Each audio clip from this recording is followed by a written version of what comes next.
Music అందించారు అంటే ఆయన సినిమాలు కాంతారా కానివ్వండి, ఇలా ఎన్నో సినిమాలు. అండ్ ఇప్పుడు ఈ అర్జున్ సన్ ఆఫ్ వైజయంతిలో కూడా అంతకు మించి ఉండబోతున్నాయి పాటలు, సాంగ్స్.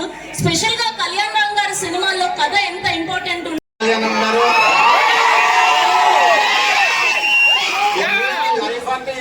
కళ్యాణ్ గారు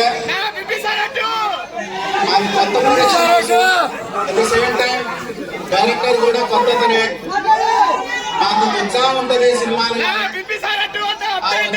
మా కళ్యాణ్ గారే వాళ్ళ ఎక్స్పీరియన్స్ తో బాగా సపోర్ట్ చేశారు.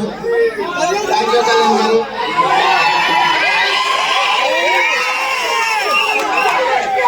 కళ్యాణ్ గారు ఈ సినిమా హీరోనే కాదండి. ఈ Arjun son of Vyjayanthi cost crew, producer గారికి అలాగే డైరెక్టర్ గారికి, కళ్యాణానికి హార్టీ కంగ్రాచులేషన్స్. ఇక్కడ ఇందాక ఆడియో కూడా చూసాము, ట్రైలర్ కూడా చూసాము, చాలా అద్భుతంగా ఉంది. సో ఒక పటాస్, ఒక బిందుసారా లాగా కోరుకుంటూ ఒకసారి చూసుకుంటాను. నేను ఇక్కడ ఉన్నానంటే మీకు నాకు తేడా ఏం లేదు.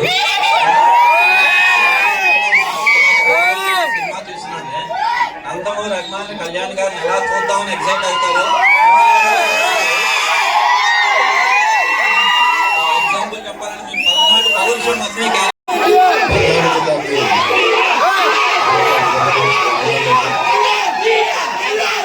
జరుగుతున్న కొంతమంది ఈవెంట్ ఇది ఇంకా ఆనందంగా ఉంది.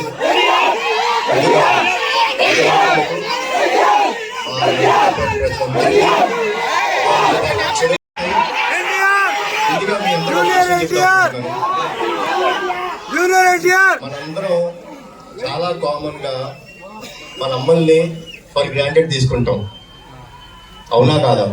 ఎందుకంటే వాళ్ళ ఇంట్లో ఉంటారు, పని చేస్తుంటారు, పొద్దునే లేస్తారు, మనకి టిఫిన్ పెడతారు, మన బట్టలు ఉతుకుతారు, మనకి ఇస్త్రీ చేసి పెడతారు, మనం మనకి ఇంటి